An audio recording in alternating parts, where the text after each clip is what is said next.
வருண், அம்மா வாங்கம்மா. என்ன கண்ணா பண்ற? டேப்லெட் எல்லாம் ஒழுங்கா போட்டியா? உடம்பு எப்படி இருக்கு?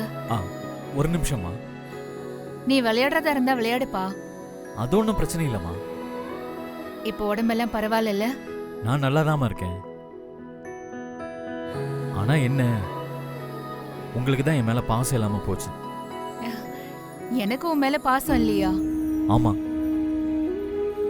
எனக்கு கல்யாணம் ஆனதுக்கு அப்புறம் நீங்க முன்ன மாதிரி என்கிட்ட லவ்வபிளா இல்லை.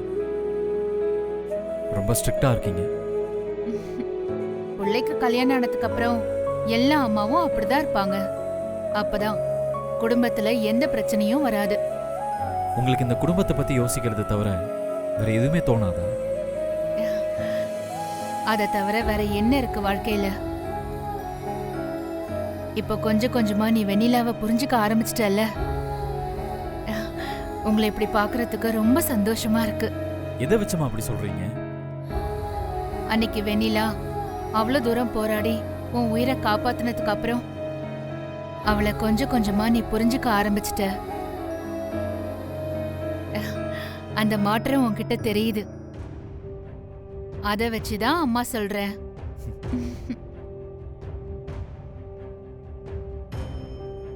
அம்மா, வெண்ணிலா எனக்கு பண்ணது பெரிய ஹெல்ப் தான். அதை நான் இல்லைன்னு சொல்லலை. அவளுக்கு நான் ரொம்ப கடமைப்பட்டிருக்கேன்.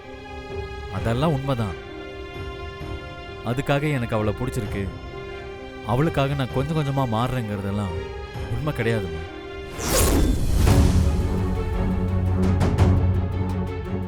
எனக்கு அப்படி ஒரு தாட்டே இல்லை. பொய் சொல்லாதடா. இல்ல, வெண்ணிலா என்னை காப்பாத்தினதுக்காக தான் என்ன லவ் பண்றான்னு சொன்னான். அங்க கொண்டு போய் சேர்த்ததுக்கு அப்புறம் டாக்டர்ஸ் கூட தான் போராடி என் உயிரை காப்பாத்திருக்காங்க. அப்ப அவங்களையுமா நான் லவ் பண்ண முடியும்?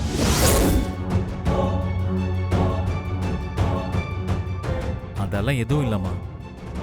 நீங்களா கண்டதையும் யோசிச்சுட்டு இருக்காதீங்க. இன்னும் 3 மாசம் தானே டைம் இருக்கு. அதுக்குள்ளலாம் நீங்க நினைக்கிறது எதுவும் நடக்காதுமா.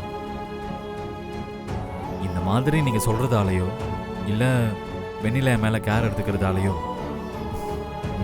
நான் லவ்வெல்லாம் பண்ணிட மாட்டேன். ஒருவேளை அப்படி ஏதாவது உங்களுக்கு ஐடியா இருந்துச்சுன்னா நீங்க அதை மறந்துடுங்கம்மா.